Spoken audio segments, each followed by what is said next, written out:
usando Python. A gente tem dois convidados especiais, então o professor Gustavo Batista, que acho que muita gente já conhece, e um aluno dele doutorando, o Gustavo, né? Também Gustavo, esqueci o sobrenome, Gustavo Ferreira. Ferreira. Vi aqui, foi mal.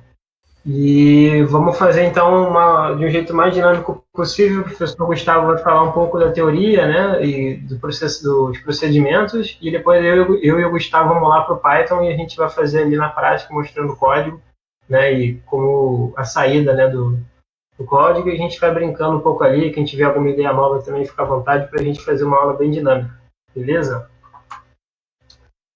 Gustavo. Bom, maravilha. Deixa eu compartilhar aqui minha. Deixa eu botar para gravar aqui também. E aí vocês podem se apresentar também. Deixa melhor vocês se apresentarem do que a gente, né? Sempre acaba esquecendo alguma coisinha. Vai primeiro. Bom, boa tarde a todas e todos. É uma alegria estar aqui de novo no Clube do Cientista, com o Rafael, com o Fábio, a Laís, a Luciana. Eu não vi se a Luciana está aí, eu vi que a Laís está. Mas, enfim, sempre uma oportunidade, uma possibilidade muito legal das nossas interações. A gente já vinha conversando desde o final do curso do clube sobre introdução à computação científica com Python, da possibilidade, né? A última aula que a gente teve na turma passada, o Rafael mostrou, né, uma expertise no processamento, e a gente ficou de fazer uma live aqui para conversar sobre essas possibilidades. E eu convidei o Gustavo, né? Conversei com o Rafael para a gente convidar o Gustavo. O Gustavo é aluno de doutorado da Geografia, da UNB. Foi meu aluno na disciplina de processamento de dados hiperespectrais, está concluindo o semestre agora. E o Gustavo tem uma vivência em Python, em programação, né? Está fazendo uma tese com dados de radar e trabalha muito bem essas questões, e a gente teve uma integração muito legal na disciplina. E aí, quando o Rafael me chamou para a gente fazer a live, eu quis fazer essa ponte, porque eu acho que o Gustavo tem muito a contribuir, né, na discussão a respeito da questão do Python para essa visão específica, né? Eu vou compartilhar minha tela para a gente já começar a conversar aqui. E vou sair aqui momentaneamente. Eu montei uma pequena apresentaçãozinha só para a gente poder conversar. Está tudo certo aí? Vocês estão vendo minha tela? Estou vendo. Tá tudo certo. Beleza, beleza.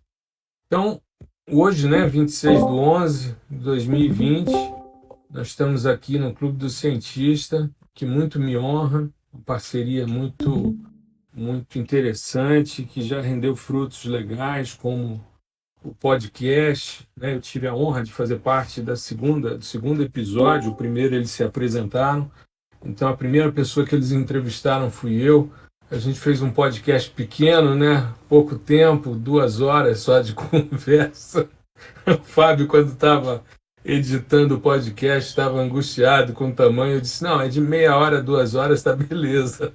A gente pode falar sobre isso. E falamos muito sobre inclusão digital, analfabetismo digital, e que é uma tônica que esbarra constantemente na nossa necessidade, né, da gente expandir. E eu queria agradecer em especial os meus alunos do curso de Processamento de Imagens de Satélites por meio de softwares livres, que estão aqui presentes. Eu vi o Anderson, o Marcelo, o Jales, o Erval. Eu estou fora agora do ambiente do Discord, por isso estou citando os que eu vi e me lembrei agora, né? Vocês têm que levar em consideração que a memória do velho às vezes falha. Mas então, os que estiverem presentes e que eu não nominei, sejam muito bem-vindos. Muito bem, a gente está falando sobre, a gente vai falar sobre processamento, mas dentro de uma ótica que vai mexer um pouco com a questão da espectroscopia, em especial com a reflectância da vegetação. Espectroscopia é o estudo, né, da radiação eletromagnética em função de relações, né, de interação com a superfície, com a atmosfera, que envolvem processos físicos, principalmente os processos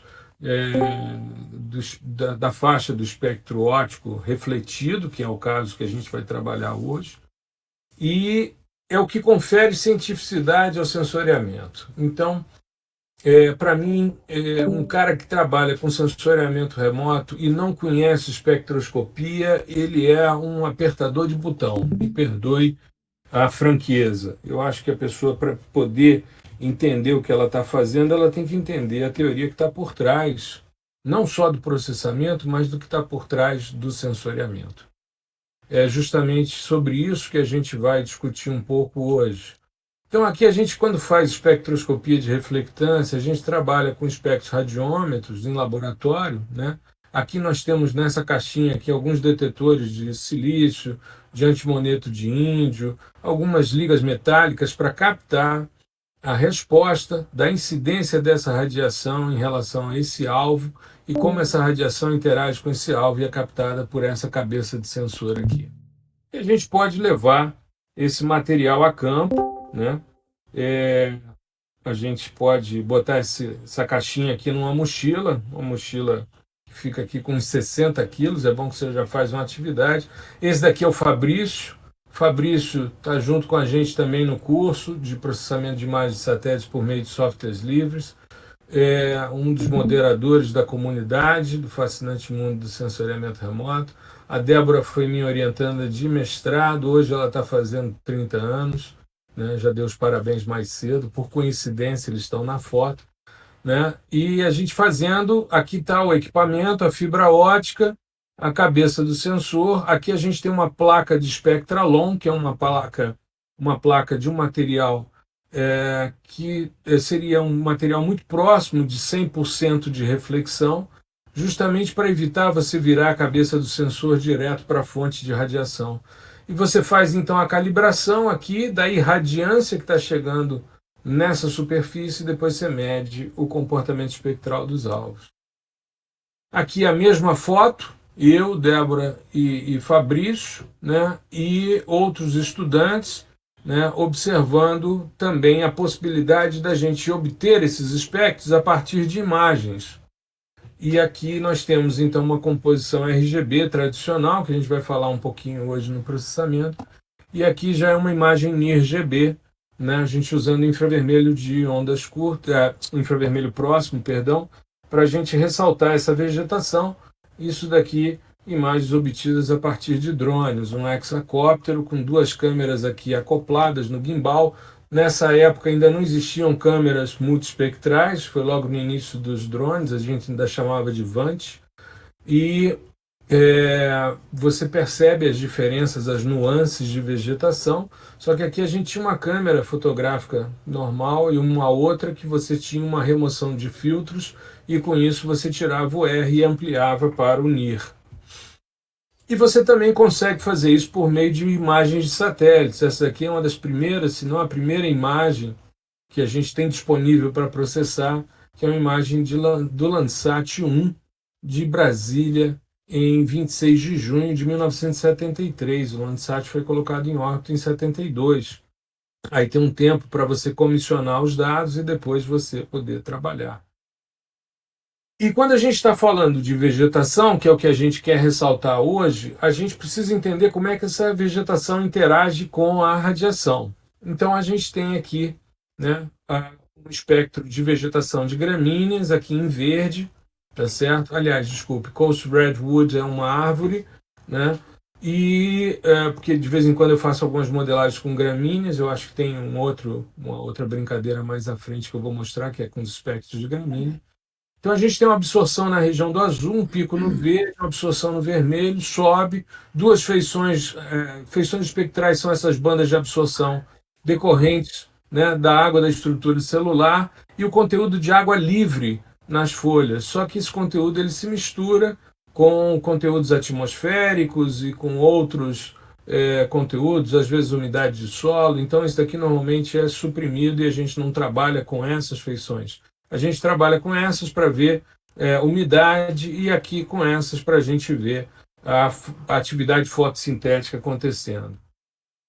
E quando a vegetação seca, esse pico do verde vai se deslocando em direção ao vermelho, que é o que está acontecendo aqui nessa sequência de folhas, né? A folha verde, o verdor aparecendo, o vigor fotossintético, aí ela vai amarelando, avermelhando, fica marrom e depois ela entra num processo de decomposição, né?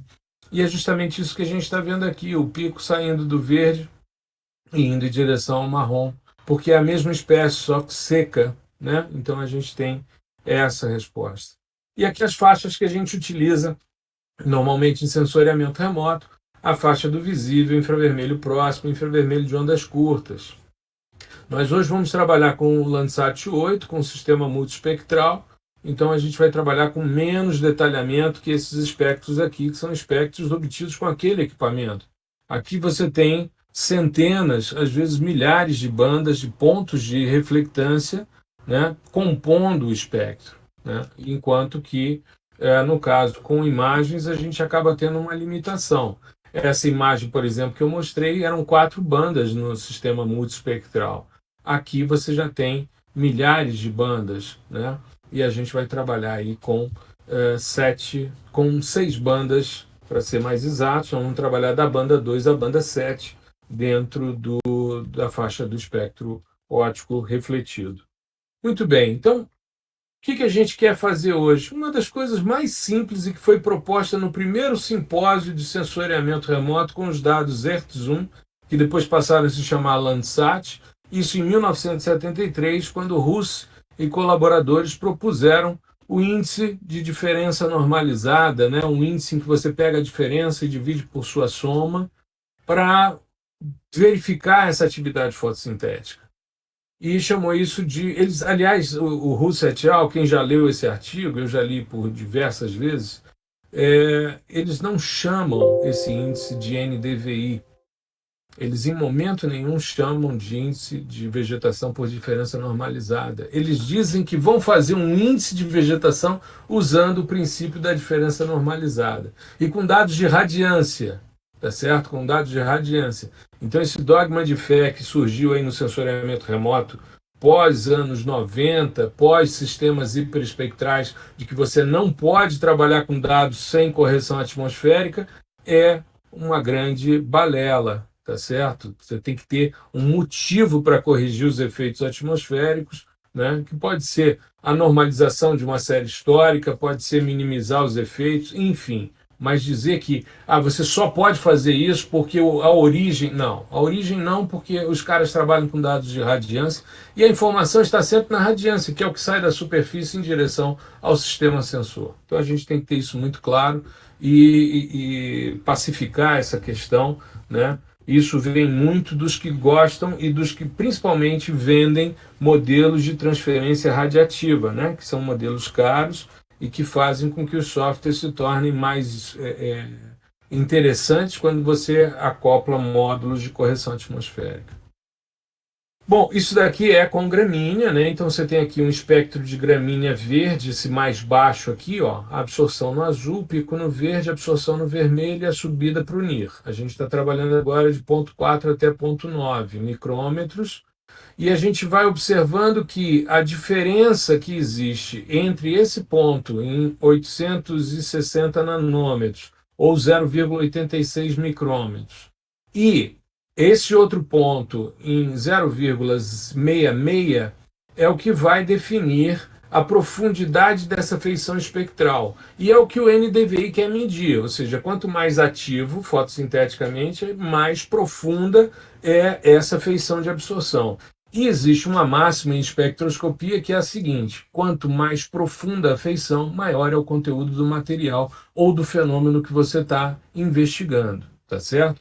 Então, à medida em que a vegetação vai secando, e o que a gente fez aqui? Pegou um espectro de vegetação verde, gramínea, uma gramínea seca, e fomos fazendo a adaptação aqui, né, de 10% de material seco, 90% verde, 20% seco, 80% verde, 30%, 70%, até chegar aos 100% de seco. E o que você percebe? Que quando a vegetação está seca, eles se aproximam, então o NDVI se aproxima de zero. E quando não é um espectro de vegetação, ou seja, de um alvo que não é fotossinteticamente ativo, às vezes esse valor é maior do que esse aqui e os valores são negativos. Por isso que o NDVI varia de -1 a 1, sendo que de 0,03 até 1 nós temos as áreas fotossinteticamente ativas. Muito bem. Como é que a gente faria essa brincadeira de hoje que a gente vai fazer com Python se a gente estivesse usando, por exemplo, o QGIS? Nós iríamos carregar todas as bandas, né? Aqui está a banda 2, que na verdade é a região do azul, tá certo? Aliás, eu detesto isso na verdade, eu tenho que me policiar, porque nada que eu estou preocupado aqui, não sou dono de verdade. Mas enfim, então essa aqui é a região do azul, tá certo? O Landsat 8 tem uma banda 1 que é o azul costal, que é um pouquinho antes, tá certo? Mas que a gente não tem utilizado muito. Então aqui banda 2, banda 3, 4 e elas são de 16 bits. Então aqui a variação delas mínima e máxima, tá certo? Então a gente faria a inserção dessas bandas, a gente poderia vir aqui no módulo raster e mesclar essas bandas para juntá-las num arquivo único, mas existe esse plugin chamado SCP, que é o Semi-Automatic Classification Plugin, que é um dos plugins mais generosos e mais interessantes, faz correção atmosférica, faz classificação não supervisionada e supervisionada, tá certo? Então é um plugin bem interessante e que agora, esse mês, chegou na versão 7, né? Teve o lançamento recente dele, e é um plugin muito, muito interessante. E a gente, então, clicando nele, a gente abre, puxa as bandas e ele já me dá os comprimentos de onda centrais. E aí, Rafael, nós trabalhamos inicialmente com as bandas 3, 4, 5 e 7, e nós hoje incluímos para esse exercício a banda 2 e a banda 6. Então, o comprimento de onda central da banda 2 é 0,48, que é a região do azul, e o comprimento central da banda 6 é 1,61, tá? Então, aqui, quando você coloca isso, é só você selecionar o Landsat 8. Aqui ele já reconhece que são as bandas de 2 a 7, só que depois ele muda essa nomenclatura, tá? Ele vai botar de banda de 1 até 6, isso não vai alterar em nada. E você pode criar um arquivo único com todas as bandas juntas. Fica mais fácil para fazer a composição colorida, fica mais fácil para você fazer uma operação aritmética. É só clicar aqui, mandar rodar. Eu fiz uns prints de tela para ficar mais fácil a gente não depender de tempo de processamento, porque o importante aqui é o Python e não essa parte. A gente só está mostrando como é de um jeito para mostrar do outro. Então o SCP ele vai rodar aqui, né? E aí ele vai então dar um sinal sonoro e vai jogar aqui nessa lista de bandas o arquivo que é chamado de stack raster. Aqui, ó, ele já joga o resultado fazendo uma composição de bandas 2, 3 e 4 nos canais vermelho, verde e azul, tá? Só que ele chama de banda 1, banda 2, banda 3 e eu não me preocupo muito com isso, não. Aqui a variação numérica de cada uma, de mínimos e máximos, porque a gente pode, mudando, que é a composição que a gente vai trabalhar hoje, que é a banda 7, a banda 5 e a banda 3, né? A banda 2, banda 3, é 753, a nossa composição que a gente vai fazer hoje. E aqui, no QGIS, a gente tem logo depois, né, dessa estilização de camadas e da definição do RGB, a gente tem a possibilidade da expansão histogrâmica. Então você pode definir aqui, fazer um usuário definido, né, o nosso ajuste, que pode usar mínimo e máximo, e nós vamos trabalhar hoje com com uma função, aliás, que é a expansão linear com 2% de saturação, ou seja, você faz um corte no histograma a partir de 2% e vai até 98%. Então você pega toda essa área do histograma, mas esse início e esse fim ficam de fora, tá? Bom, a gente tem um módulo aqui, um plugin chamado Raster Data Plotting, e o problema aqui nesse caso é que esse é um defeito que ele tem, ele é genial, esse plugin mas ele tem a possibilidade de apresentar os números de bandas e quando você perde o comprimento de onda, ele só vai mostrar se estiver em nanômetros. E os nossos dados estão em micrômetros, então eu teria que fazer esse ajuste. Eu falei, não, vai ficar envolvendo muita questão, então deixa desse jeito mesmo. Mas pegamos aqui um plot de uma área de vegetação mostrando aquela tendência, aqui existe um espalhamento da luz, o pico do verde, a absorção do vermelho, a subida do NIR, depois a descida para o infravermelho de ondas curtas e o infravermelho de ondas curtas 2. SUOR 1 e SUOR 2, bandas 6 e banda 7 do Landsat 8. Bom, aqui seria se a gente estivesse vendo em comprimento de onda. Então eu fiz aqui um plot, né, usando, ao invés de número de bandas aqui embaixo, o comprimento de onda, só para mostrar como é aquele espectro, né, aquela baixada aqui da vermelho, a subida para o NIR, a descida para o SUOR 1 e 2. E o que a gente quer medir é a diferença normalizada desse ponto em relação a esse. A gente quer medir essa profundidade dessa feição espectral. E aí a gente entra aqui em raster, calculadora raster, e a gente escreve a equação que a gente quer, né? Abre parênteses. A gente já tem aqui as bandas separadas, está vendo? 2, 3, 4, 5, 6 e 7. E a gente tem aqui B0 stack raster, né? Arroba 1, 2, 3, 4, que são as bandas. Então é só você se lembrar das questões aqui, você clica, né? E faz então aqui o B0 stack raster 4 menos o 3 dividido pelo 4 mais o 3, que é o NDVI no seu sentido clássico, tá certo? Aí você cria aqui um arquivo de saída, dá um OK, adicionar o resultado ao projeto, ele vai jogar aqui nessa listagem, né? Você vai dar um OK, e ele vai gerar então o nosso NDVI. Eu coloquei aqui primeiro o NDVI com mínimo e máximo, então ele vai variar de menos 0,27 até 0,57, ou seja, áreas que não são fotossinteticamente ativas, como as lagoas, como o oceano, como as áreas urbanas, e a partir de 0,03 até 0,57 são as áreas fotossinteticamente ativas.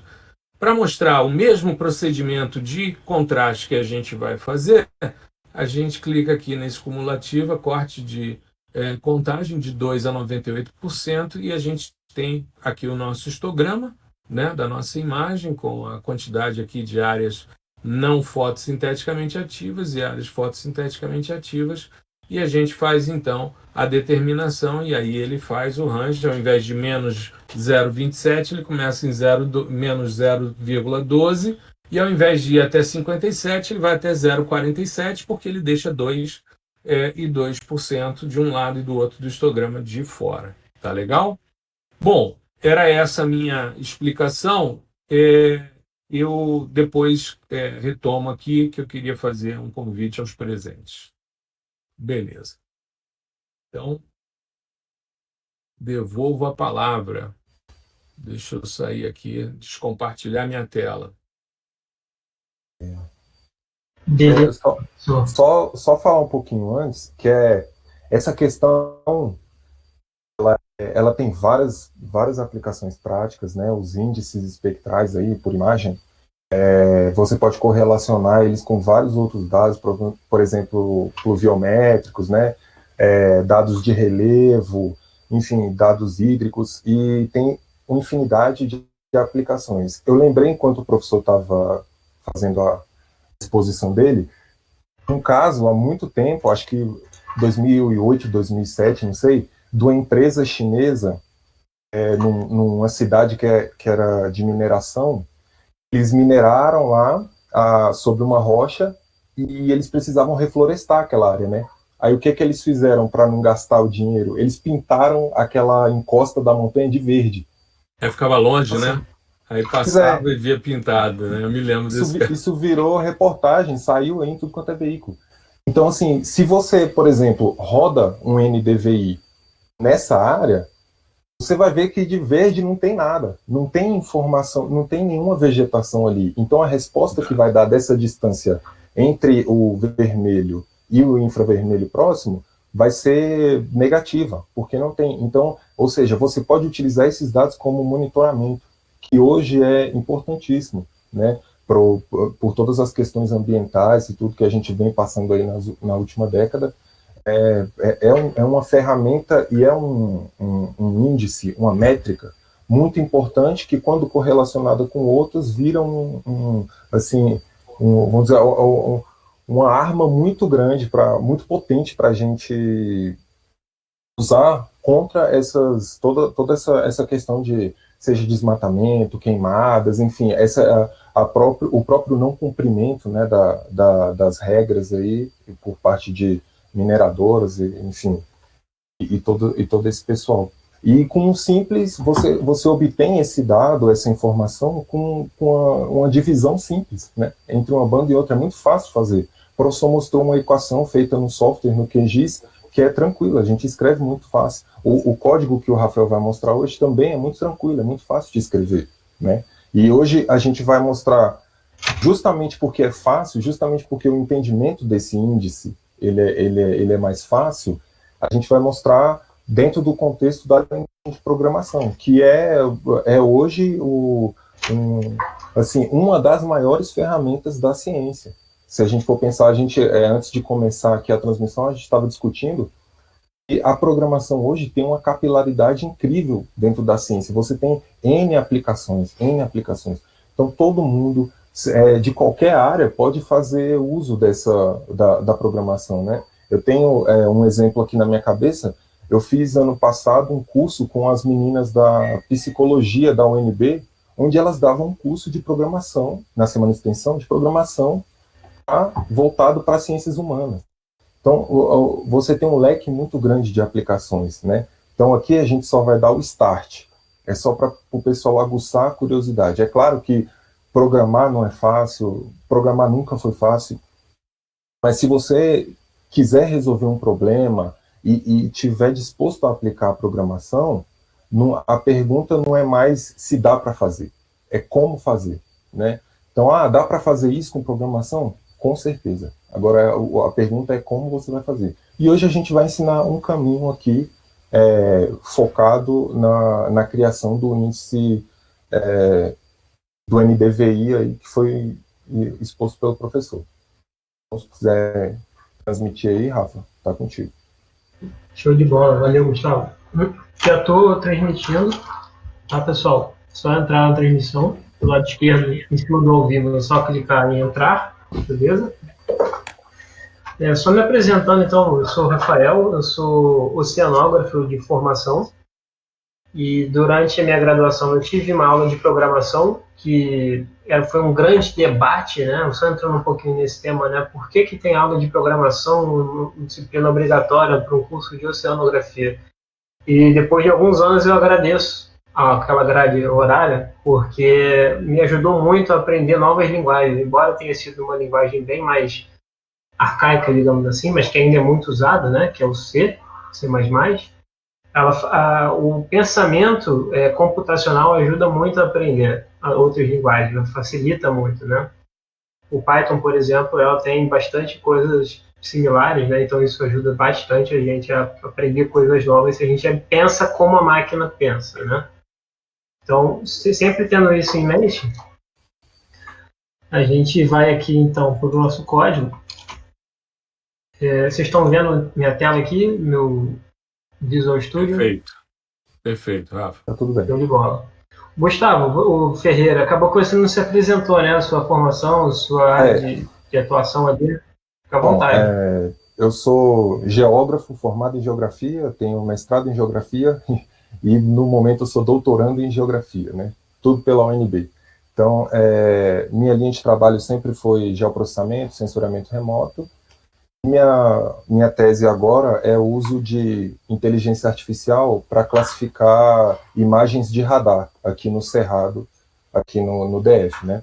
Que as imagens de radar, elas têm algumas peculiaridades, né? Ela é um pouquinho diferente do produto que a gente vai analisar hoje, mas é sensoriamento remoto também, e é basicamente isso. E, aliás, só voltando, meu interesse pela programação, ele já vem desde muito antes. Antes de fazer geografia, eu fiz um ano de engenharia de software, na UNB também, e eu sempre quis aliar essas duas coisas, né? As ciências da Terra com a parte de programação, de computação, e na pós-graduação eu tive essa oportunidade lá na geografia e é por isso que eu continuo ali até hoje. Show de bola. Então vamos junto aqui nesse código. Quem tiver alguma dúvida, fique à vontade para interromper a gente, parar, a gente explica de novo, executa de novo, muda alguma coisa, beleza? Tentar fazer isso bem dinâmico. Isso. Ou às vezes quer saber o que significa, né? Alguma coisa, alguma palavra ali, o que está escrito. Exatamente, alguma dúvida até de programação mesmo, fique à vontade, tá? O código está simples, tá? Sem nenhuma estrutura muito complexa e qualquer dúvida é só falar.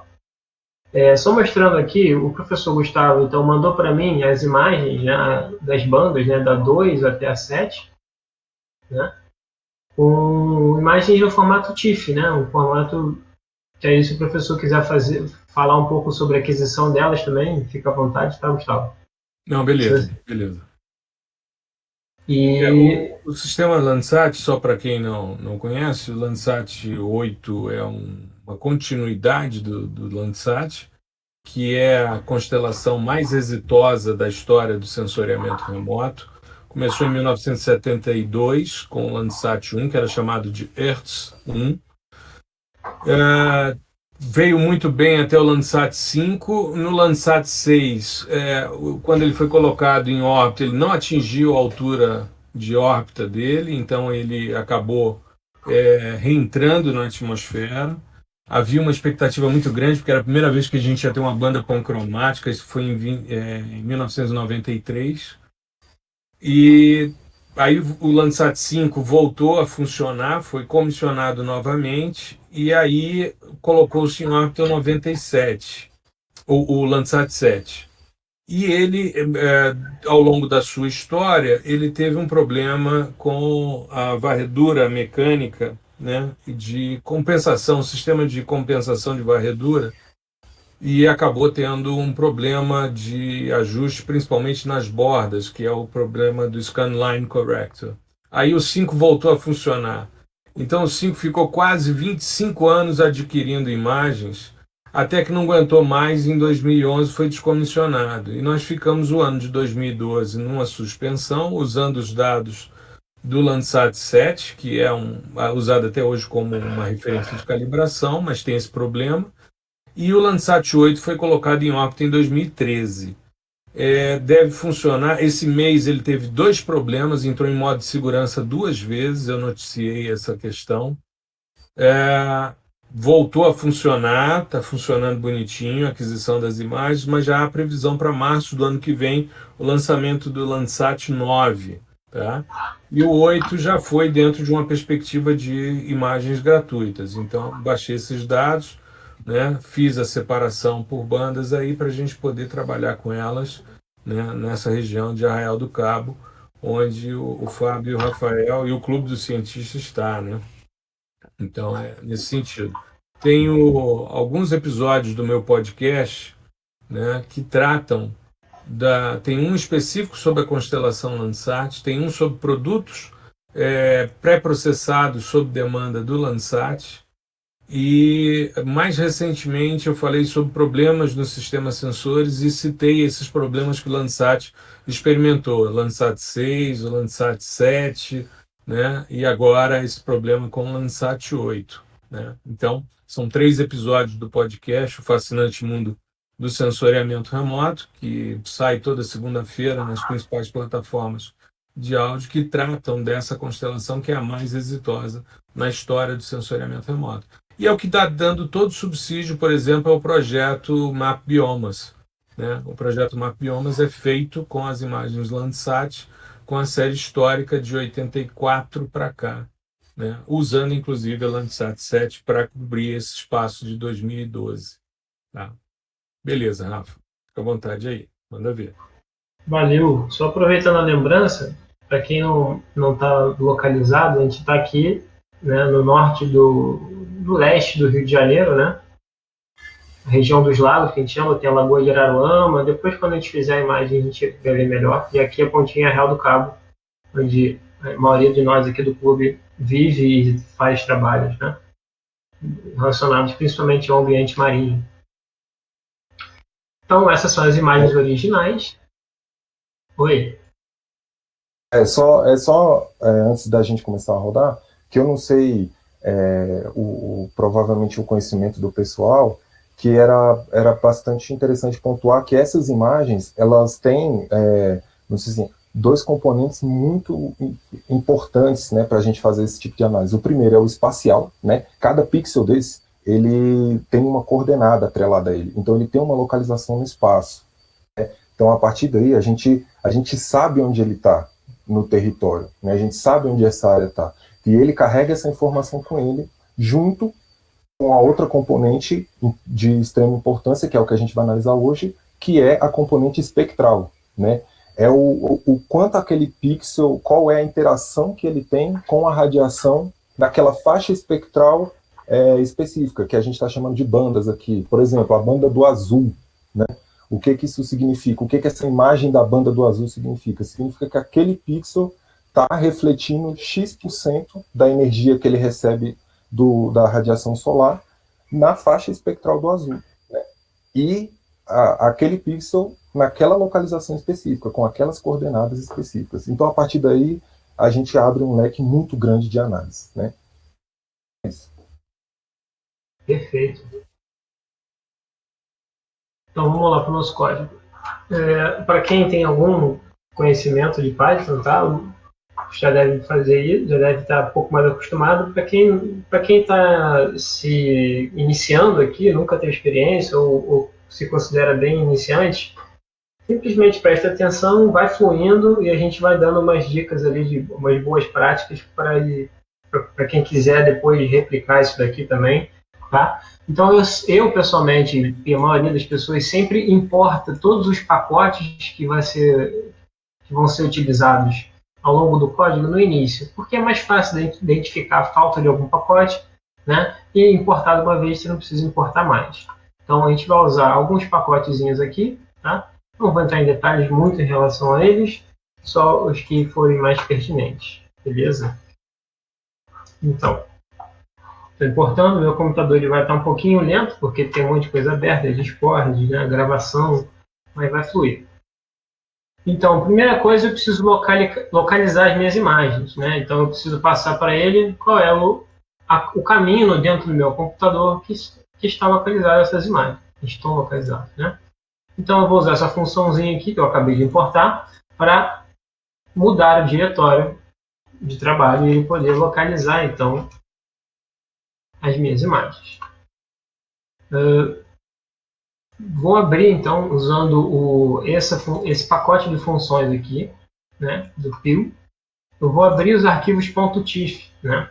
No Python, cada tipo de arquivo geralmente está associado a algum processo diferente de leitura, né? Então, geralmente um tipo de arquivo exige um certo pacote para você ler aquilo ali num formato que você consiga operar e fazer o tratamento que a gente quer, né? Então, nesse caso aqui, esse pacotezinho aqui me atendeu muito bem, tá? Então, eu vou ler todas as imagens, as 6 imagens, né? Cada uma eu vou salvar com o nome, né? Uma B2, B3 e salvar em variáveis diferentes. Então, beleza. Já li as minhas imagens. Aí, agora, se eu coloco aqui para ver a minha imagem, opa, está em caps lock, aqui, ele vai me dizer que o B2 é um objeto, né? Uma imagem do tipo TIFF. Então, eu não consigo me dar o tamanho, né? Me dá várias informações úteis aqui, mas eu não consigo ver de fato os dados dessa imagem, de cada pixel dela, né? Então, se eu não consigo ver, eu não consigo processar ela de forma adequada ou acompanhar esse processamento, né? Para a gente poder acompanhar esse processamento, a gente transforma essa imagem num vetor, numa matriz, né? Onde cada pixel tem uma posição na matriz. A gente faz isso com essa funçãozinha aqui, array, né, que eu vou transformar o meu B2, né, que era uma imagem, num vetor, do tipo array, numa matriz, né, onde terá linhas e colunas que serão as posições dos pixels. Então, eu vou fazer o mesmo procedimento para todas as imagens. Tá? E agora vamos dar uma avaliada, né, dessas diferenças aqui. Deixa ele rodar, rodou. só para vocês entenderem, né, o meu B2 era o tipo da minha variável original ali era uma ponto imagem, né, um arquivo de imagem, TIFF. Beleza, agora o meu B2, depois que eu transformei ele para um vetor, ele é simplesmente do tipo vetor, né? Então eu consigo agora,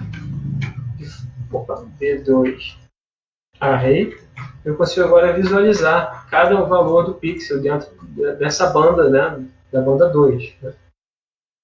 Beleza? E para a gente entender então as dimensões dessa imagem, a gente pode usar tanto a imagem original, a gente vê então que ele tem 3.530, né, pixels no eixo X e 2.885 pixels no outro eixo. Tá? E se a gente faz a mesma coisa, pega as dimensões dessa nova matriz que a gente criou, elas têm que ser iguais, né? São as linhas e colunas, né, da matriz. Exatamente. Só que é invertido, né? Sim. Por quê? Porque a matriz, ela primeiro conta as linhas, que no caso da imagem seria o eixo Y, e depois ela conta as colunas, que no caso da imagem seria o eixo X. Beleza? E uma informação importante que a gente tem que avaliar também é quais são os bits, né, dessa imagem, qual é o intervalo, né? E aí, se o professor quiser falar um pouco melhor sobre isso, ele tem muito, com certeza. Isso aí é a resolução radiométrica do seu dado, né? Ou seja, qual é a variação que você vai ter de níveis de cinza discretizados nessa matriz. Até quanto, né? No caso de 16 bits, você vai ter 65 mil e uns quebrados. Então, você consegue ter 65 mil e poucos níveis de cinza, né? O que te permite uma discretização, umas nuances muito detalhadas. Normalmente, o Landsat até o Landsat 8, aliás, até o Landsat 7, ele era de 8 bits. Então, ele trabalhava com 256 níveis de cinza. E é por isso que quando você fazia uma composição colorida, asfalto ficava roxo e não necessariamente parecido com uma fotografia. Já quando você tem um aumento na resolução radiométrica, né, ele é adquirido em 12 e é convertido e liberado em 16. O Landsat 9, a previsão é que ele seja adquirido em 14 e seja disponibilizado também em 16. Então, junto com as resoluções espacial, espectral e temporal, a radiométrica é a quarta resolução, ou uma das 4 resoluções que a gente usa para discretizar esses dados. Então, como o sistema computacional é um sistema binário, né, um computador ele é uma sequência de zeros e uns, né, de desligado e ligado, não pulso elétrico e pulso elétrico. No sistema binário de 8 bits, você tem 2 elevado ao número de bits, você tem 256 níveis de cinza. Né? Enquanto que no caso de 16, o Rafael já fez aí a conta, isso, 65.536 níveis de cinza. Até isso, né? Não significa que a sua imagem vai ter todos os níveis, mas ela pode ser expandida, inclusive, na hora da questão do contraste, como a gente viu lá do linear 2%, você pode expandir o histograma até 65.536 níveis, tá? Só que a gente não enxerga em cor, em cinza, né? A gente não tem muita habilidade para enxergar em cinza. Por isso que a gente usa atributos de cores. Fazer composição colorida facilita a nós a discretização dos alvos, né? Porque o ser humano enxerga bem até 16 níveis, quando eles são bem contrastantes entre si. Mas quando você tem aí 65 mil, é uma questão que apenas sistemas computacionais separam de forma eficiente. O olho humano não consegue fazer essa separação. Por isso a gente parte para a cor, porque em cor a gente enxerga o degradê. Aí são 16 milhões de cores, dá para a gente trabalhar bem a questão da cor, porque o nosso sistema sensor, né, os nossos olhos, funcionam em cores. Né? Perfeito. Melhor explicação impossível. Generosidade sua. Desculpa, eu estou um pouquinho rouco, então vou dar umas paradinhas, bebendo bastante água. Mas show de bola. Então, a gente vê que a resolução, né? E depois isso é importante numa etapa do processamento, daqui a pouco a gente chega lá. Mas primeiro vamos visualizar a nossa imagem, né? Estamos vendo aqui, né, que a gente consigo importar, converter. Vamos visualizar esses pixels, né, esses valores e como é que funciona.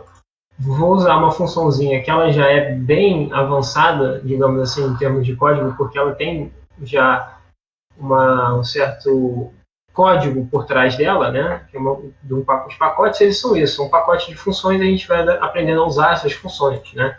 Então, vamos usar esse pacotezinho aqui, ó, espectral, que ele é voltado para essas análises, né, espectrais, e ele tem uma função que chama IMShow, que ele já interpreta essas imagens, esses dados em forma de matriz, né, que é exatamente o que a gente quer para visualizar a imagem de fato. Então, quando a gente joga aqui... Esse princípio aí é um dos norteadores da parte de computação. A gente não reinventa a roda. Né? Se foi um pessoal lá e construiu uma série de funções, fez uma biblioteca de funções para tratar imagens, para, enfim, você manipular esses dados, não precisa, é claro, se você quiser, você pode fazer, mas não precisa você ir lá e construir tudo do zero. A gente simplesmente chama essa biblioteca que esse cara fez, né? De onde que a gente chama? Existe um gerenciador de pacotes do Python, que chama pip, PIP. Então você dá um comando no seu terminal, chama esse pacote, instala esse pacote na sua máquina, e a partir daí você pode chamar ele no seu código a hora que você quiser e usar as suas mais diversas funções. Exatamente. O Python, ele é uma das grandes vantagens que ele tem o fato dele ser aberto, né? E a própria comunidade usuária desenvolve funções por isso que ele cresceu tão rápido ao longo do tempo e cada vez mais ganha usuários, porque tem muito conteúdo disponível, né? E as pessoas liberam isso, é um código aberto praticamente, né? E é a comunidade. É a comunidade. Quem conhece o GitHub, né, a maioria desses pacotes estão todos no GitHub, ou seja, se você quiser olhar o código da função, de fato, o código raiz da função, ela está lá aberta para você olhar, se quiser adaptar, fazer igual, né, até alterar dentro da sua máquina. Eu quero alterar essa função específica para fazer uma coisinha diferente. Você pode ir lá no código da sua função, que você baixou, né, quando você instalou esse pacote, e alterar. Então, o Python te dá uma liberdade muito grande, né, para você fazer o que você quiser, e é por isso que ele cresceu tanto nos últimos tempos. Então, temos aqui do lado esquerdo a imagem original, assim como se eu tivesse aberto ela aqui, né, direto do meu TIFF. E temos também uma etapa de processamento, que é a expansão de contraste, né, na mesma imagem, de 2%. Então, para o nosso olho, é muito mais fácil a gente enxergar feições, né, com essa expansão de contraste. É isso. A primeira cena é como o sensor enxerga. A segunda, você está fazendo um processamento. Ou seja, você está fazendo uma transformação espectral, você está pegando o histograma da tua imagem, que está a distribuição de frequência que você tem. Ali você tem os seus pixels todos concentrados no início do seu histograma, porque os seus dados têm uma baixa radiância, ou seja, eles refletem pouco nessa região do espectro, que é a região do azul. E à medida em que você aplica uma função de transferência de contraste, linear nesse caso, começando a partir de 2% e indo até 98%, toda essa porção inicial do histograma vai ser expandida para todo o teu espectro. Então você vai sair daquela coisa que está comprimida e com baixo contraste para uma variação de 0 a 65.500 e pouco, para que você faça se esticar. Tanto que a função ela é uma onomatopeia.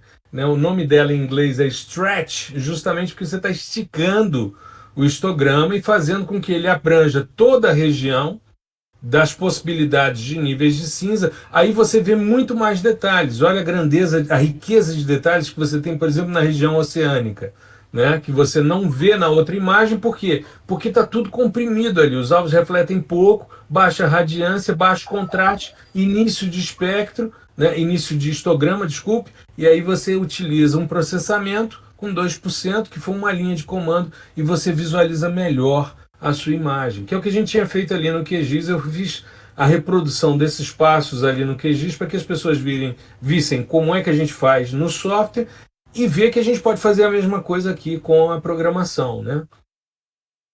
Show. E essas feições oceânicas, elas são que caracterizam aqui a nossa região, que é tão interessante, né, no ambiente marinho, onde a gente tem um esfriamento das águas. Isso é muito alvo de estudos, né, com imagens de sensoriamento remoto, por causa dessas diversas bandas que eles oferecem, diversos índices que podem ser olhados, temperatura, por exemplo, da água, né? Só de curiosidade, professor, você lembra de cabeça qual é a data dessa imagem? Você me falou 30 de agosto. 30 de agosto desse ano, né? Desse ano, né? Então, foi um período bem interessante, né? Que a água esfriou bastante aqui na região. Uhum. Aí você está vendo sólidos em suspensão, né? Você vê Sim, essa parte, a parte ótica refletida, né? Então a gente está exatamente. vendo aí a parte de sólidos em suspensão na água, né? E que tem a ver com a questão da ressurgência. E se você pegar, por exemplo, a questão da imagem termal, que está num outro sensor do Landsat, que é o TIRS, aí você consegue fazer a temperatura de brilho e correlacionar, né, a ressurgência com essa questão dessa quantidade de sedimentos aí, né, que você está vendo na água, né? Isso é muito legal. Sim, muito legal. Fica para uma próxima aula, então, temperatura. Combinado. Show. Então, seguindo aqui, a gente viu então, né, já uma imagem, né, e deu uma expansão de contraste. Agora vamos juntar essas bandas, né, num processamento, né? E aí, para a gente poder juntar as bandas, a gente tem que normalizar os valores dessas bandas. Por quê? Porque elas variam, por mais que estejam na mesma quantidade de bits, né? Elas variam bastante ali dentro. Então a gente tem que colocar todos os valores entre 0 e 1 para que a gente tenha seja todas proporcionais, digamos assim, os valores. E a gente enxergue o que a gente quer enxergar. Só para dar um exemplo aqui, ó, a banda 2 ela varia de 7.000 a 32.000 os valores da matriz. E da banda 5 varia de 4.000 a 56.000, né? Então a gente tem que dar uma normalizada, colocar e para fazer sentido, né? Juntar essas bandas, tá? E aí a normalização que a gente vai fazer vai ser essa daqui. A gente vai pegar o valor e dividir pelo valor máximo possível de bits. Então, fazendo isso, a gente vai ter os valores normalizados. Então, eu vou criar uma função aqui, para quem não está acostumado com o Python, eu vou criar minha própria função, vai se chamar norm, e agora eu vou utilizar ela. Vou criar um novo objeto, onde eu vou normalizar o meu objeto anterior. Certo? Então, só para a gente enxergar, agora nós temos valores bem pequenos, porém eles são comparáveis de uma banda com a outra, porque eles estão na mesma escala. Tá? E para fazer então a imagem colorida, né, que a gente chama de RGB, vamos fazer a composição aqui 7, 5 e 3, então vamos usar a banda 7, banda 5 e banda 3. Tá? Eu vou primeiro juntar elas numa variável só, chama stack, ou seja, aquilo que o professor falou que faz lá no QGIS, a gente faz aqui também. A gente vai juntar essas três numa variável, como se fosse uma variável com 3 dimensões, sendo que cada dimensão é uma banda. Né? Então, vou passar aqui a 7, a 5 e a 3. Oi? Se você estivesse empilhando, né? Exatamente, estou empilhando. Em cima da outra. Como se eu tivesse uma figura em cima da outra, né? E aí a gente vai ver o final, né? Exato. Quando a gente fez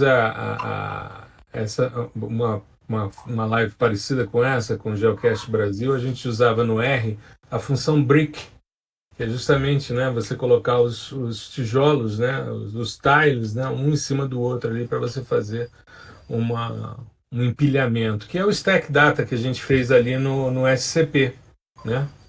Ali a gente já poderia fazer o stack data com todas as bandas na sequência, mas o Rafael vai fazer ali para o RGB, mas poderia fazer para a gente poder fazer isso, fazer outras composições, aí depois era só mudar quem que ia no R, no G e no B, né?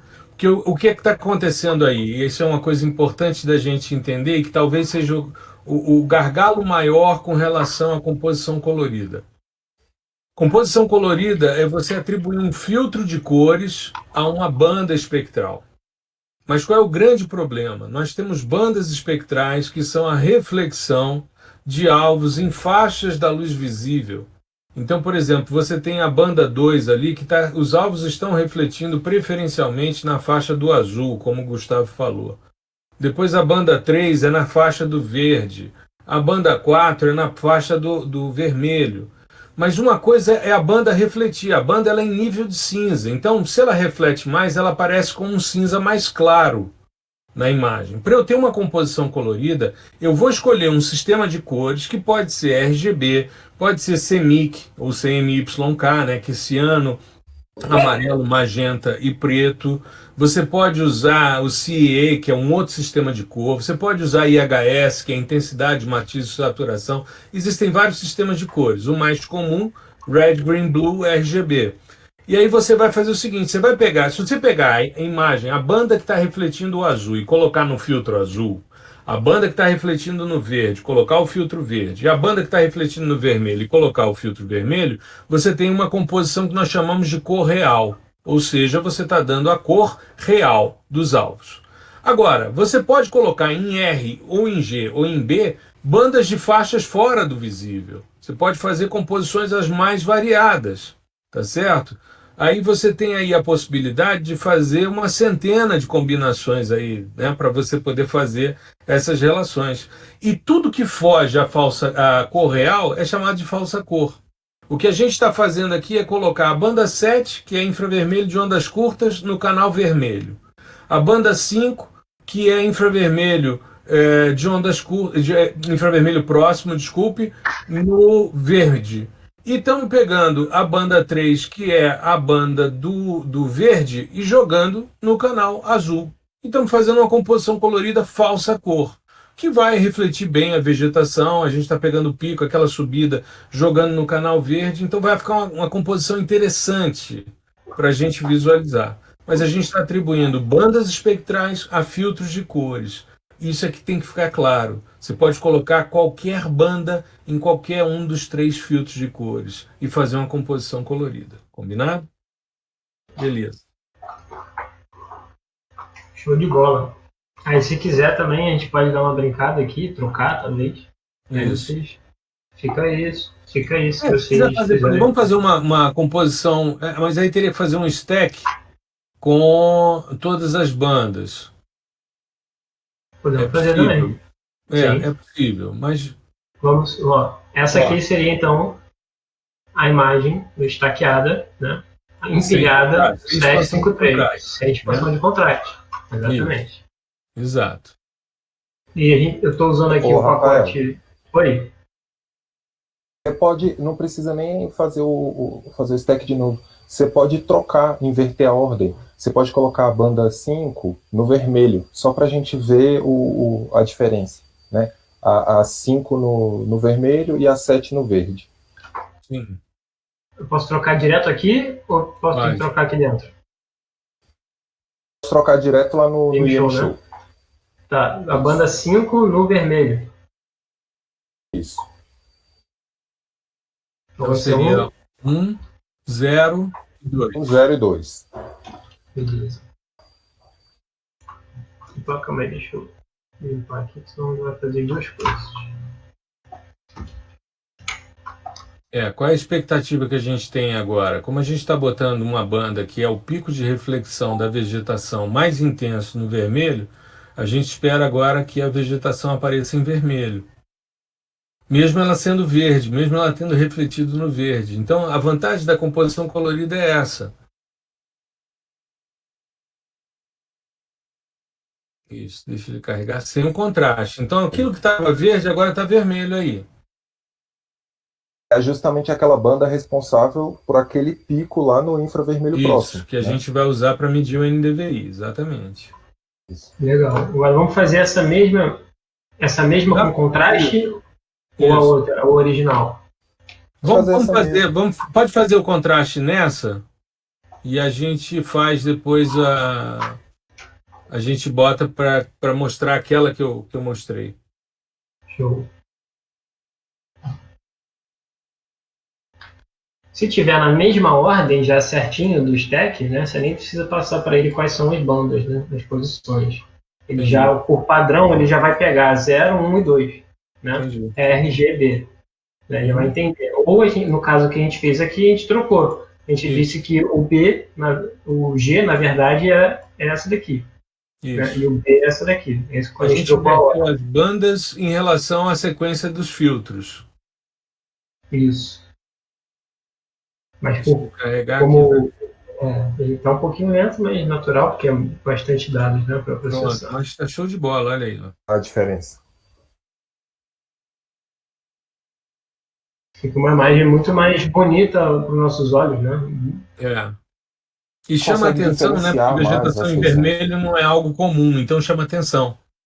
Isso. É mais fácil de identificar também, às vezes, a vegetação em vermelho do que, às vezes, em verde, né? Porque tem outros terrenos que também são mais esverdeados, né? Exato. Isso. E você foge, porque o que acontece? O verde e o azul são as duas cores mais presentes na natureza.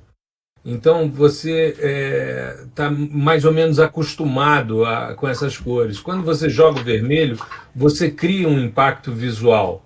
Então você melhora a percepção. O próprio contraste, né, já fica mais evidente. Exato. Você está vendo aqui as imagens como elas são vistas pelo satélite, depois com a expansão do contraste com 2%, saturação de 2%. Linear com expansão em 2%. No mar também associa um pouco a turbidez também, né? Exato. Uma área costeira aqui que já tem deságua de rio, né? A gente começa a ter um ambiente mais turvo, né? Mais sedimentos. Isso. Se você tivesse com uma imagem, vamos fazer uma composição. Vamos pegar as bandas do visível e vamos fazer a composição de cor real, só para a gente fazer um teste. Aí a gente teria que mudar o stack ali, porque a gente precisa das bandas 2, 3 e 4. Faz um novo stack com 2, 3 e 4, isso.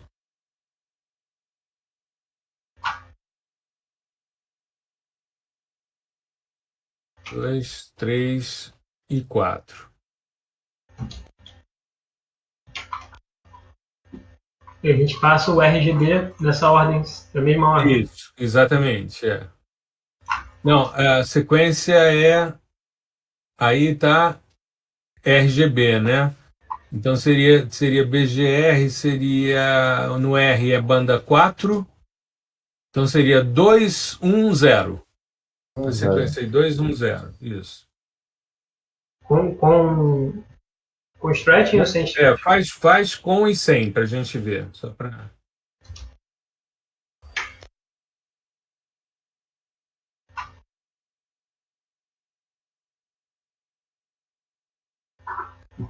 Fazer uma de cada vez, né? Deixa ele fazer no tempo dele. Sim.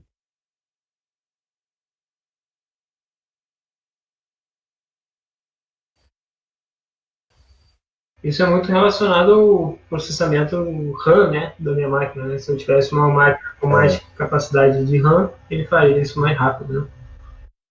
O processamento de imagens em si, ele tem essa particularidade que ele sempre vai ser mais pesado, né, do que, por exemplo, se você processasse só dados textuais e tal, só string, né, porque o cálculo com uma matriz, ainda mais uma matriz densa dessa, que tem N pontos, milhares de pontos, ele vai demorar mais. Sempre vai demorar mais. E ele tem muito nível de cinza também. Mesmo ele tendo sido normalizado, a origem dele é muito grande, né? Isso porque a gente cortou um pedacinho da imagem, né? Para destacar a região mais próxima aqui de Arraial. Porque as cenas são 185 por 185 quilômetros. Então você vê aí na expansão, deixa eu ver aqui. Você vê que essa daí seria a composição de cor real. Aí você tem uma noção de turbidez, né? E com a expansão do contraste. Ficou muito legal. Muito legal. É interessante a gente ver que, mesmo sem rodar nenhum algoritmo mais complexo, né, para classificar, para agrupar, fazer cluster de certas feições, a gente já consegue delimitar ou visualizar algumas áreas importantes para a gente, por exemplo, a parte da vegetação, né, da água, do comportamento da água, né? Então, mesmo sem rodar nada relativo à classificação, a tratamento de ruído, enfim, só com a expansão do histograma a gente já consegue ter uma visualização muito bacana. E ele reflete também a profundidade também, né, nesse caso aqui. Exatamente. As águas mais rasas têm um tom mais forte do vermelho, né? Conforme vai aproximando da praia, né? Exato. Então dá para dar uma ideia de batimetria, né? Também. Bem Sim, legal. sim. Ele te dá uma noção de batimetria. Show de bola. Vamos só fazer então aquela última composição original com o stretching, né? Isso, que foi aquela que eu fiz, né? Para a gente poder comparar.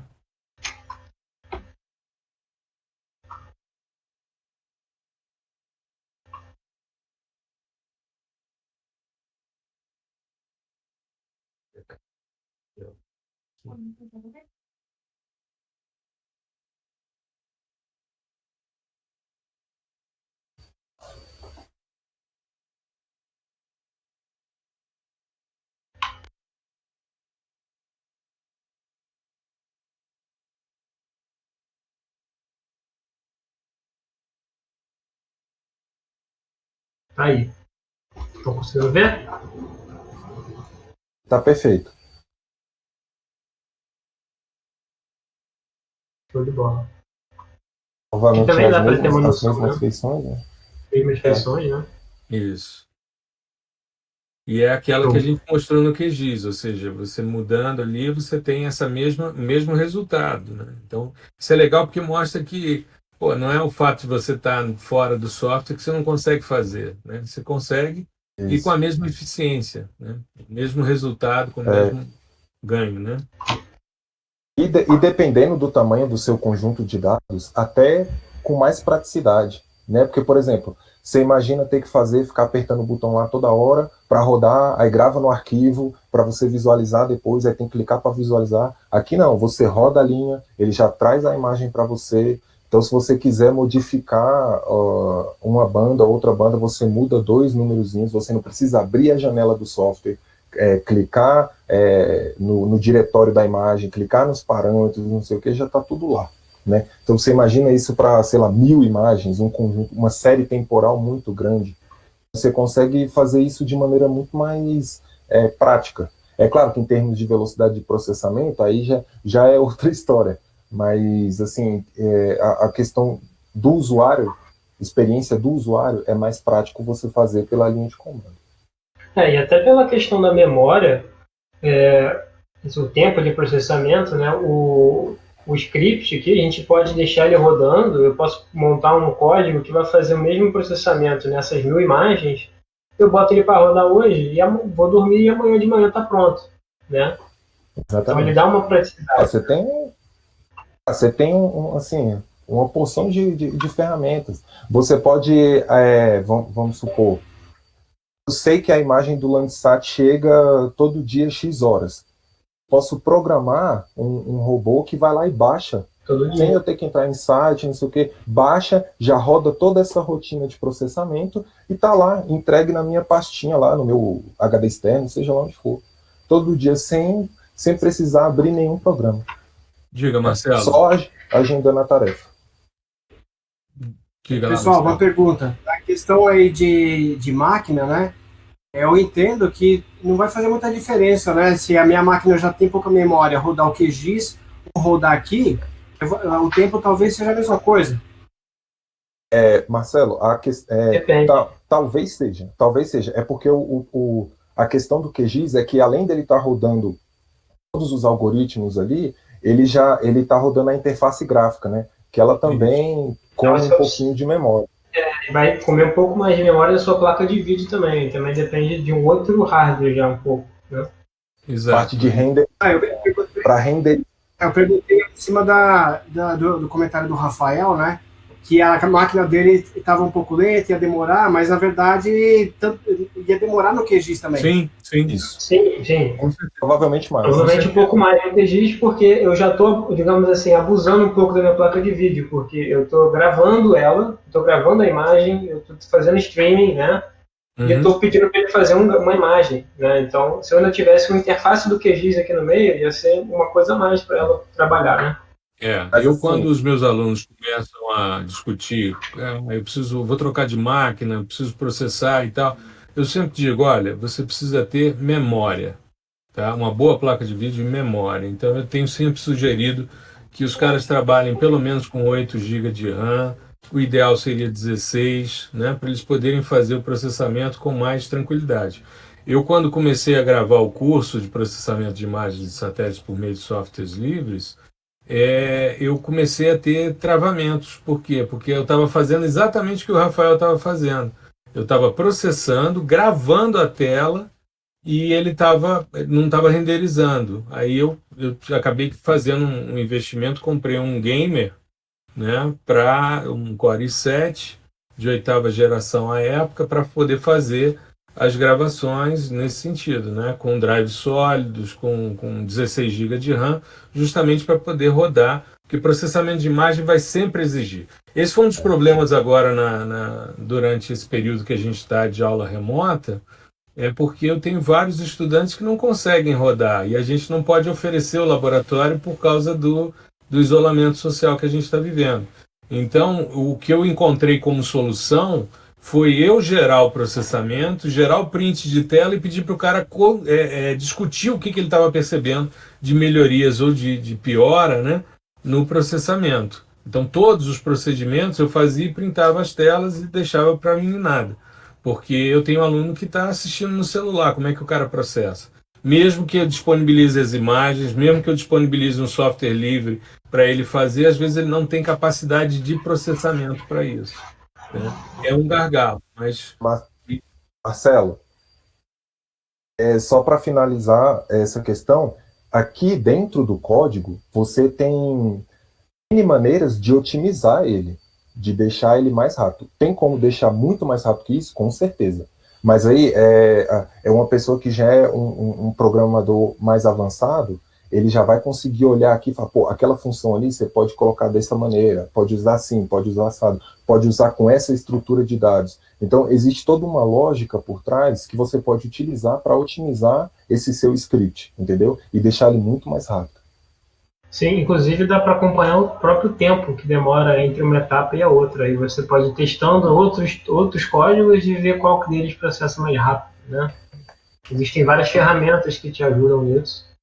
Tem alguns softwares também que fazem isso, né? Mostram quanto tempo você demorou para rodar um determinado classificador e tal. É bem interessante essa compreensão, para você ter a noção, né? Eu trabalhava com um notebook na graduação, quando dava as aulas expositivas, e ele era um Core 2 Duo. Se eu mandasse rodar uma classificação supervisionada, eu começava num semestre e ia terminar no outro. Então eu já levava os resultados feitos e dizia, moçada, é o que tem para hoje, né? Porque se eu mandasse rodar na hora, não roda.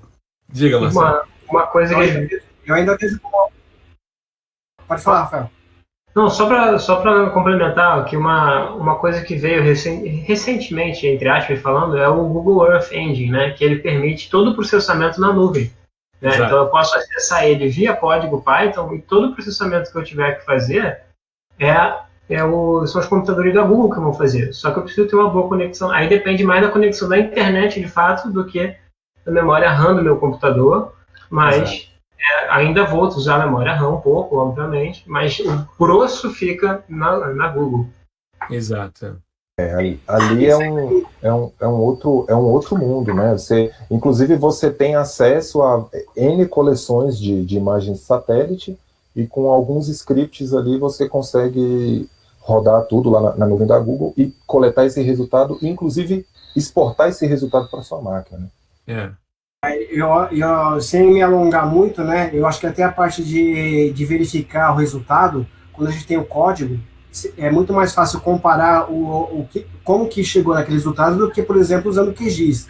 Como que você vai conseguir confirmar que o método que uma pessoa fez é aquilo lá mesmo. Agora, com o código não tem o que discutir, né? Linha por linha, tá tudo claro. Exatamente. Os parâmetros estão lá. Se a pessoa quiser pegar, quero dar uma tunada nos parâmetros aqui para ver se a gente melhora. ela já tem o código ali, ela já pode partir dali e tentar otimizar isso, ou quer reproduzir igualzinho, tá lá. Né? Então fica muito mais fácil. A gente não pode esquecer que existe o PyQGIS, né? Então existe um ambiente Python dentro do QGIS para você colocar o seu código também. Você consegue importar os dados do Google Earth Engine a partir de um plugin, né? E você consegue também gerar, né, os aplicativos ali dentro. Então existe essa possibilidade, essa transição que é bem interessante. Né? É um ótimo ponto que o professor tocou, que é a maioria dos softwares que tem interface gráfica hoje em dia estão fazendo isso, que eles estão, deixa eu achar uma palavra, estão encapsulando todo esse software em uma biblioteca do Python ou em R, e a partir daí você pode acessar aquelas mesmas ferramentas por linha de comando, né? Seja dentro do próprio programa ou não. Então isso é uma tendência que veio para ficar. O QGIS é assim, o Snap também tem uma biblioteca dedicada em Python. Então eu acho que é uma tendência aí que todos os softwares de processamento vão ter a sua biblioteca, seja em Python, em R ou em outra linguagem. Isso, em JavaScript, como é o caso do Google Earth Engine, né? Isso. Ele é em JavaScript, mas ele roda as coisas em Python também. Né? Mas beleza, vamos nessa. Prosseguindo. Também um pouco ainda dentro desse tema, né, como em questão de otimização do código, a gente sempre pode fazer a mesma coisa de N jeitos diferentes dentro da programação. Depende do que a gente sabe usar, quais funções a gente sabe usar, a gente está acostumado, né, e qual a necessidade, às vezes tem que, não, preciso otimizar, então preciso aprender um jeito novo de fazer isso. Né? Então, só mostrei aqui um outro jeito de fazer o mesmo processamento. Tá? Vou estaquear também, em vez de estaquear, né, eu vou criar uma matriz também de outro modo. Vou fazer a mesma coisa de outro modo. Vou converter, né, usando um conversor de 16 para 8 bits, né, para a gente visualizar ela de um jeito mais rápido.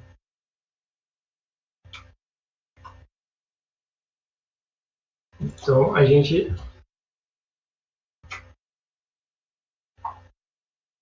criou aqui, né, um novo objeto, né, onde eu coloquei onde tem as dimensões, mesmas dimensões do que a minha original, e eu coloquei em cada uma dessas camadas desse meu objeto, eu disse para ele que ele tem 3 camadas. Eu botei em cada uma dessas camadas, botei o 7, o 5 e o 3. Né? Então ficou exatamente a mesma imagem. Ele não abriu mais dentro do Python, ele abriu o meu próprio aplicativo aqui, ó, de fotos, né? Que é onde renderiza imagens no meu computador. Né? Então são outros jeitos de a gente visualizar, a gente poderia mexer aqui, já poderia editar aqui por ele direto, né? Algumas coisas, reportar, enfim. Fica uma liberdade. Essa é uma particularidade da biblioteca que ele está usando, essa PIL. Exato. Então, cada uma tem um formato de visualização, de apresentação dos dados, enfim. E aí dá para você brincar com isso aí. O esquema você achou alguma biblioteca que tenha funções que vão te ajudar a solucionar o seu problema, você vai lá e leia a documentação. O que é a documentação? Ela vai me dizer o que cada funçãozinha daquela biblioteca faz e como você faz para chegar nesse resultado, como você escreve essa função. Então é muito importante isso, as pessoas elas entenderem que, eu tenho uma biblioteca que ela trabalha só com dados oceânicos. Cara, vamos ler a documentação dela e vamos destrinchar cada funçãozinha daquela para a gente poder aplicar da melhor forma na solução do nosso problema. Isso aí. Falando do comprimento de onda, né, professor? A gente vai fazer aquele stack, então, com todas, né? Tá. 2, 3, 4, 5... 6 e 7. E aí era 0,48, eu anotei aqui quando você falou. Isso. 57, 65, 85 e 1.61. E aí é 2.2, essa última. Repetindo aqui só para a gente verificar. É ponto 48, ponto 56, ponto 65, ponto 86, 1.61 e 2.2. Isso, seria o comprimento de onda, né, de cada uma dessas bandas que a gente está analisando aqui. Eu vou fazer um plot de linha. Só um comentário com relação a isso, Rafael, aproveitando o espaço. A resolução espectral de uma banda, ela é sempre medida, a gente pensa sempre na banda como sendo uma função normal, né, uma função gaussiânica.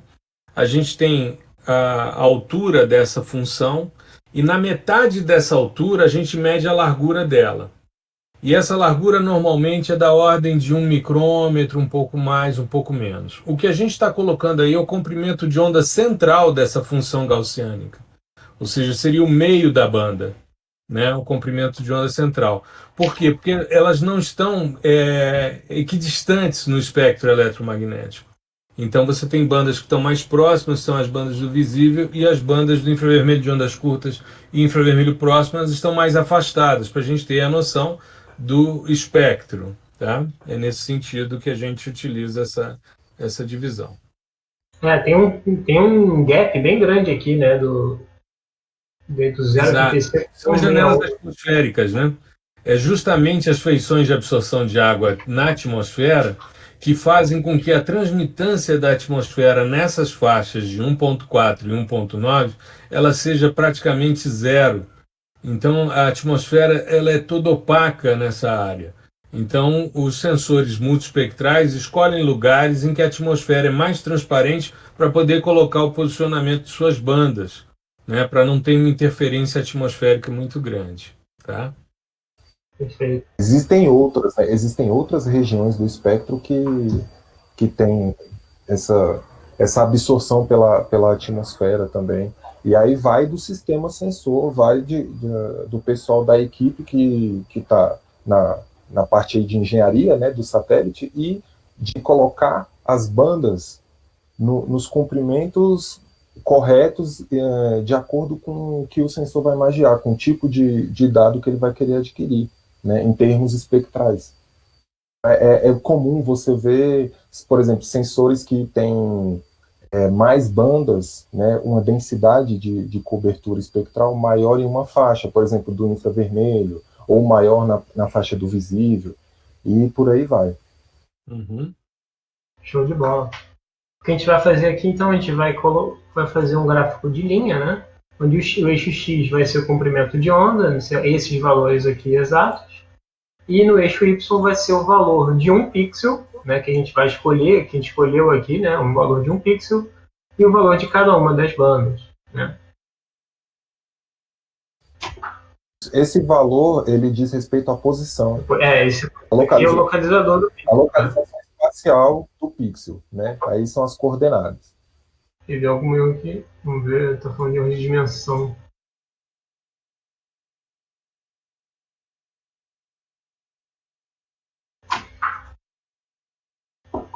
Fazendo quando a gente vai fazer as coisas assim, né, ao vivo, é normal que saia um erro, né? Ah, sim. Inclusive, isso é até uma coisa que a gente, para o pessoal que ainda não tocou, não botou a mão nessa parte de programação, é totalmente normal você encontrar erros em todos os programas que você for fazer. Eles raramente vão rodar de primeira. E quando rodarem de primeira, pode desconfiar que tem alguma coisa errada. Então, é super comum você querer, e se eu fizesse assim, se eu fizesse assado, modificar alguma coisa e aquilo gerar um erro. Tá? Mas, inclusive, é uma parte até bacana do aprendizado da linguagem, né, em si, da sintaxe da linguagem, do como escreve, você procurar consertar esses erros sempre. Por que aconteceu esse erro? Por que aconteceu aquele? Né? Por que eu utilizei dessa maneira para consertar? É bacana. É um trabalhinho meio chato, mas faz parte, tem vários benefícios. Primeiro passo está com a dimensão maior, né? O primeiro passo sempre é ler o erro, né? Que ele naturalmente tenta ser didático para que ajude a gente a entender o erro. Ele está falando que está todo mundo numa dimensão exata, mas tem uma que está numa dimensão diferente. Então, está falando que todo mundo tem esse tamanho aqui, na dimensão 0, que é a primeira dimensão, Tá? O Python começa tudo a contar do zero. Outras linguagens começam do 1. Então, esse aqui seria posição 0, posição 1, 2, 3, 4. Ele me fala que a posição 4 tem um tamanho diferente. Então, ele deu um erro. Ele não conseguiu estaquear, ele não conseguiu empilhar elas porque tem um desses elementos que tem uma dimensão diferente. Tá? Tem 2 linhas e 2 colunas a mais. 2 linhas e colunas a mais. Só para uma questão de velocidade aqui, a gente tira ela daqui. Pode tirar ela que não vai mudar muita coisa, não. E depois, com mais tempo, a gente olha com calma, tenta entender o que está acontecendo e corta de novo. Foi na hora que eu cortei, porque eu te mandei as bandas antes, e hoje eu mandei a 2 e a 6, e eu cortei individualmente, então deu alguma bobeira na hora de cortar. Deve ter sobrado alguma linhazinha de pixels. Isso, nada que a gente não consiga corrigir aqui também no código, tá? Só que vai demorar um pouco mais. Não, mas perfeito, perfeito. Se você analisar e comparar com o que eu tinha mostrado, deixa eu aproveitar aqui, ó. Deixa ela na tela aí, deixa eu ver se eu puxo aqui, Rafael, só o espectro para mostrar que é exatamente a mesma coisa, tá vendo? Ó, exatamente a mesma coisa. A banda que a gente tirou é essa inflexão aqui, ó. Essa que estava com 2 linhas e 2 colunas a mais, então a linha aqui vai estar mais reta, porque vai sair desse ponto em direção a esse ponto. Não vai ter essa quedinha aqui na região do infravermelho de ondas curtas, a primeira banda do infravermelho de ondas curtas. Mas o teu espectro vai ser assim, ó. É exatamente o que você está mostrando. Aí, deixa eu sair aqui. Beleza. Eu botei a sua tela aqui também, consegui botar os dois juntos, tá? Gravou os dois. Já dá para ver aqui tranquilo. Deu para ver, né? A minha tela? Deu. Tá. Bacana a gente ver a área de, né, a área assim do gráfico de interesse, né, essa absorção do vermelho, que se eu não estou enganado é por conta da clorofila, né, professor? Essa absorção, essa feição de absorção do vermelho. Uhum. E essa reflexão alta do infravermelho próximo, que é devido às características internas da folha, né? As folhas, elas têm, se você olhar microscopicamente, elas têm vários espaços vazios, e dentro dessa faixa específica, a folha fica, vamos dizer assim, virtualmente transparente, né? Então acaba que reflete toda, ou quase toda, a radiação que vem nesse comprimento do infravermelho próximo aí. Perfeito. E aí o NDVI, né, que é a nossa próxima etapa, né, o índice espectral, que vê essa diferença, né, entre esse pico e esse cavado aqui desse espectro, correto? Ele vai medir essa diferença e colocar em uma escala de -1 a 1, né? Vai normalizar isso. E essa diferença, como ela é normalizada, ela é um percentual de atividade fotossintética, né? E aí a gente usa aqui, então, o B, a banda 5 e a banda 4 para fazer NDVI. Uhum. Isso. São as bandas do vermelho e do infravermelho próximo, que a gente já tinha falado. Então, eu estou literalmente calculando, né, esses valores com cada uma das matrizes aqui, que é os B5, a banda 5 menos a banda 4, dividido pela banda 5 mais a banda 4. Né? Exato. Eu só estava com uma... Eu estava com uma figura aberta, por isso que ele deu um... Ele vai te retornar em tons de cinza, né? Onde quanto mais claro, maior é o meu, vamos dizer assim, meu nível de atividade fotossintética. Isso. É que a água aí tá tudo escuro, né? Não tem, as áreas urbanas no uma... cinza médio, né? E a vegetação com maior atividade fica mais clara.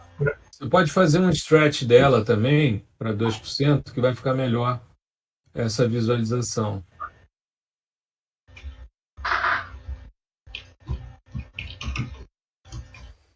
Tem um T ali, stretch. Ele vai me retornar um erro aqui. Ficou em cima do cursor, É. aí eu não percebi. Ele vai me retornar um erro, falando que não existe essa. Bom, ele está tentando fazer, né? Mas vamos lá. Ó, tem imprimindo a Bíblia ali dele.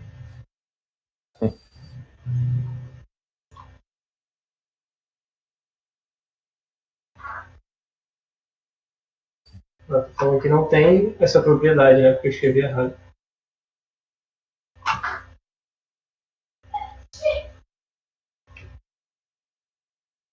Isso.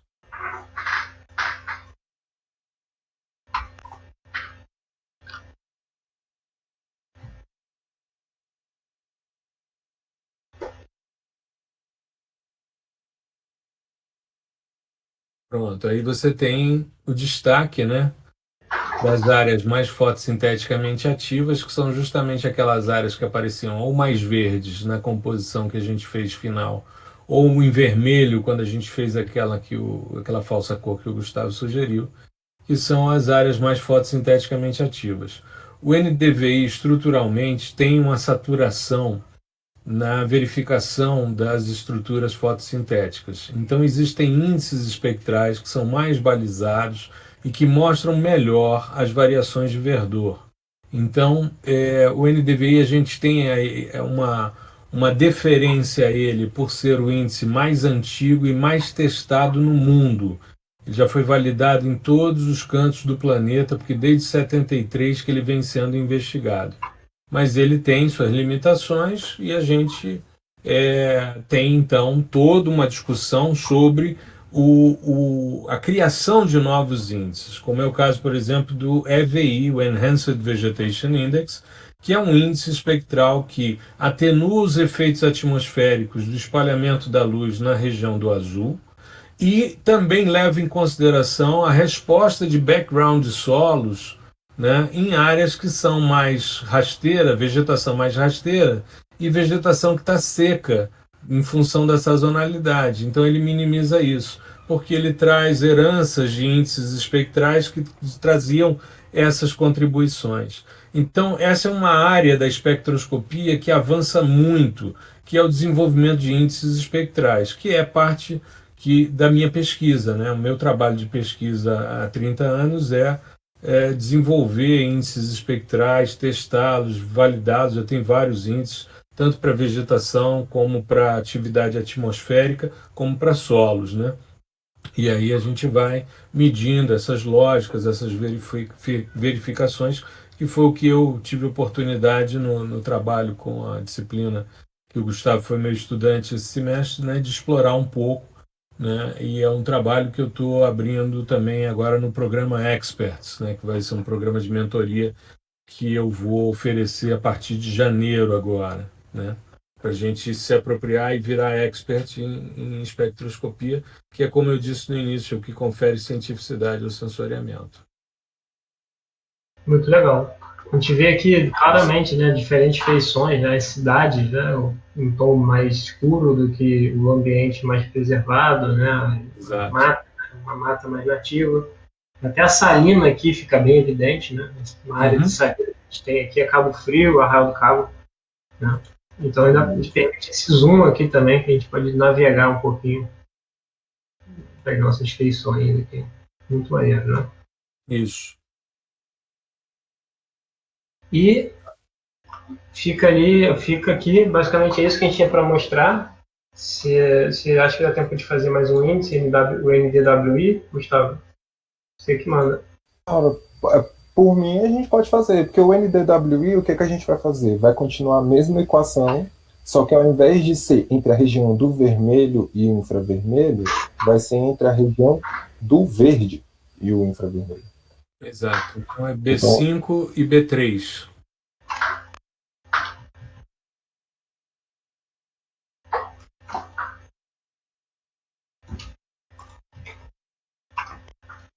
E aí faz um stretch dele também, isso com 2% para a gente. Exato. E o intuito dele é mensurar a parte hídrica, né, o conteúdo hídrico das feições. Ou a quantidade de água seria? Isso, mais ou menos. Ele trabalha com essa parte de conteúdo hídrico na vegetação, né, principalmente, por exemplo, na borda dos canais fluviais, né?